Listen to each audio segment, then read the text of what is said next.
Hello good morning. आजको पहिलो question छ वाट इज एटोमिसिटी भन्ने। अनि त्यसपछि गएर prove that nitrogen is a diatomic molecule. Atomicity भनेको के हो? नाइट्रोजन डायएटोमिक मलिकुल हो, प्रुभ गर भनेर क्वेसन आयो। एटोमिसिटी भनेको चाहिँ के हो भन्दाखेरि एउटा मलिकुलमा कतिवटा एटम छ भन्ने कुरा। Atomicity is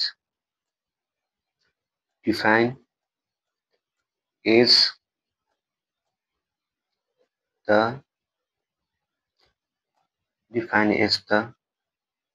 number of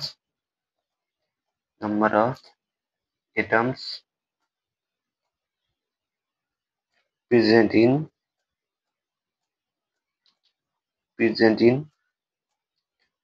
one molecule. For example,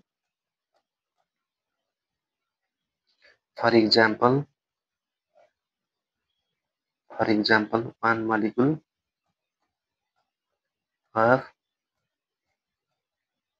of hydrogen contains two atoms.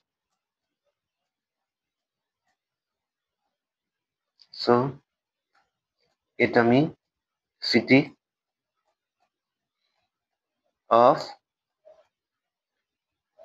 hydrogen is 2. Atomicity भनेको number of atom present in one molecule हो। एउटा मोलिकुलमा कतिवटा एटम छ भन्ने कुरा हो। र अब जस्तै हाइड्रोजन मोलिकुल जुन छ त्यसमा चाहिँ दुईटा एटममा हाइड्रोजन पनि भएको भएर हाइड्रोजनको एटोमिसिटी चाहिँ 2 छ। र अर्को सेकेन्ड क्वेसनमा चाहिँ नाइट्रोजन डायएटोमिक मोलिकुल हो, प्रुभ गर भनेर भनेको छ।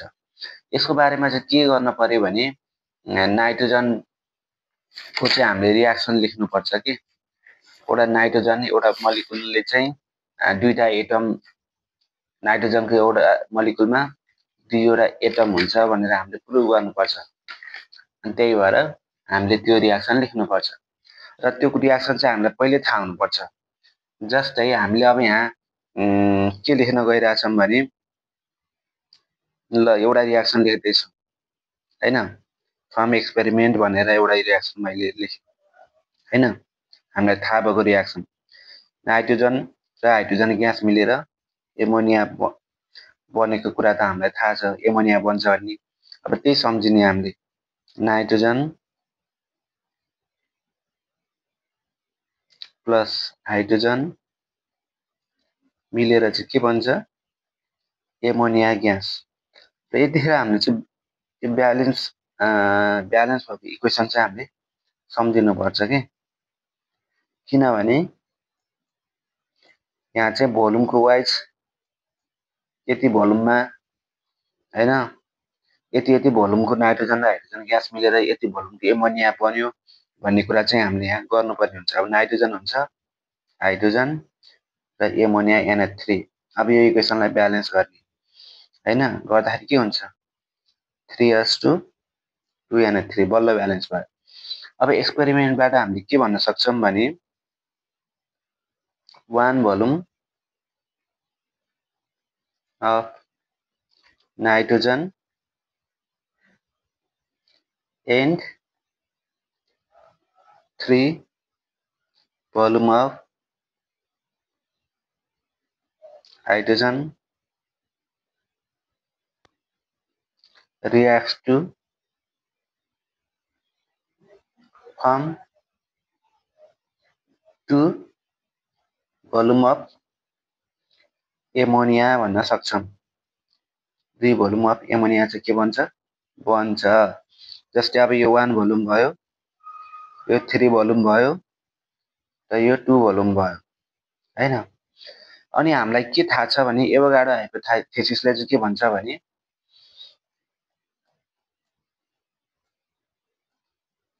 From Avogadro hypothesis volume is directly proportional to volume of gas is directly proportional to number of atom भनेर भनेको थियौँ नि। फ्रम एभोगाड्रो हाइपोथेसिसले अब के भन्न मिल्छ भने 1 भोल्युम अफ ग्यासमा चाहिँ 1 volume of gas 1 volume of gas contain n number of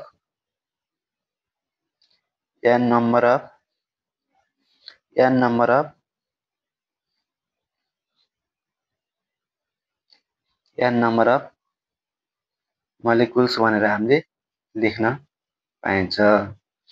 अब यो लेखेपछि के लेख्न पर्यो भने 1 भोल्युमको ठाउँमा हामीले के लेख्न पाइयो n मोलिकुल भनेर लेख्न पाइयो। 3 भोल्युमको ठाउँमा 3n मोलिकुल्स अनि 2 भोल्युमको ठाउँमा 2n मोलिकुल्स भनेर लेख्न पाइयो।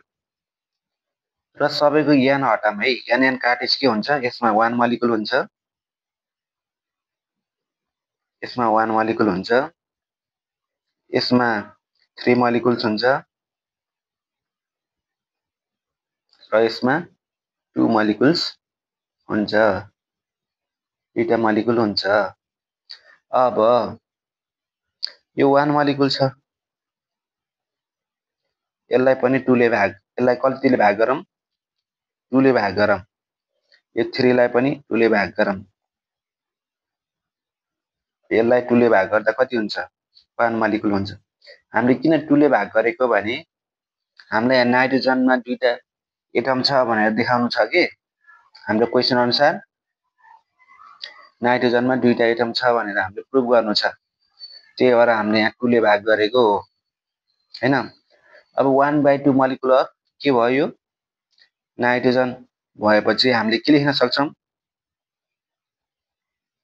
दिस सोज, यसबाट हामीलाई के थाहा भयो भन्दाखेरि 1/2